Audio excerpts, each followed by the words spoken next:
രാവിലെ മുതൽ രാത്രി ഉറങ്ങുന്നവരെ ഇതിനു വേണ്ടി മാത്രം ചിന്തിക്കും പ്രവർത്തിച്ചിട്ടുള്ളവരാണ്.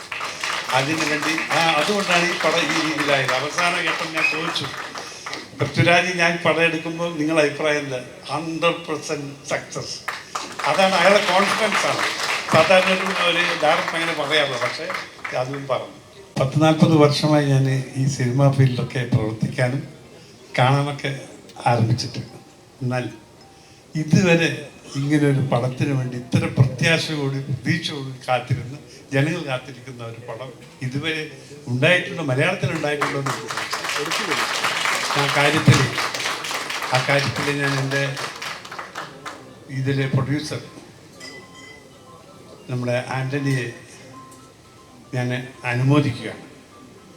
കാരണം അവസാന ഘട്ടത്തിൽ ഞാൻ ഈ പടം എടുത്തിട്ടുണ്ടെങ്കിലും ആദ്യം മുതൽക്കേ ഞങ്ങൾ ഇതിനെപ്പറ്റി സംസാരിക്കുന്നതാണ്. പക്ഷെ ഓരോ നിമിഷത്തിലും ഈ പടം എങ്ങനെ എന്തൊക്കെ നടക്കുന്നതെന്നൊക്കെ ഞാൻ ആലോചിച്ചു കൊണ്ടിരിക്കുകയായിരുന്നു. പക്ഷേ അറിയാതെ ഒരു സ്നേഹം, ഒരു പ്രേമം അതിൻ്റെ കൂടെ ഉണ്ടായിരുന്നു. പക്ഷെ ആ പ്രേമം സാക്ഷാത്കരിച്ചത് അവസാനത്തെ 10 ദിവസം മുമ്പെയാണ്. അപ്പം അത് ഒരു മാറ്റം തന്നെ, ഇത് ഒരു വലിയൊരു മാറ്റം തന്നെയായിരുന്നു. പിന്നെ ഇതിൻ്റെ ഒരു പ്രധാനപ്പെട്ട കാരണം നമ്മളെ മോഹൻലാൽ, നമ്മുടെ പൃഥ്വിരാജ്. കാരണം ഇന്ന് ലോകത്തിലെല്ലാ മലയാളികളും ആരാധിക്കുന്ന, സ്നേഹത്തോടെ ആരാധിക്കുന്ന, ആത്മാർത്ഥമായി ആരാധിക്കുന്ന ഒരു നായകനാണ് നമ്മുടെ മോഹൻലാൽ. ഏത് വിഷയത്തിലും ഏത് ആളായാലും സിനിമയ്ക്ക് വേണ്ടി മാത്രം ജീവിക്കുന്ന ഒരു മനുഷ്യൻ.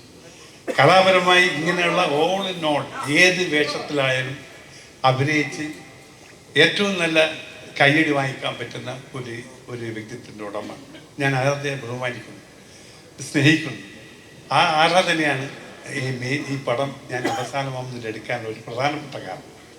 രണ്ടാമത്, പൃഥ്വിരാജിൻ്റെ ഫാമിലി ഞാൻ വളരെ കൊല്ലങ്ങൾക്ക് മുമ്പേ വളരെ സ്നേഹത്തിലുള്ളായിരുന്നു. അവരൊരു കുടുംബം തന്നെ ഒരു കലാകുടുംബമാണ്. അപ്പോൾ ആ കുടുംബത്തിൽ ഇതിൽ ഡയറക്റ്റ് ചെയ്ത പൃഥ്വിരാജ്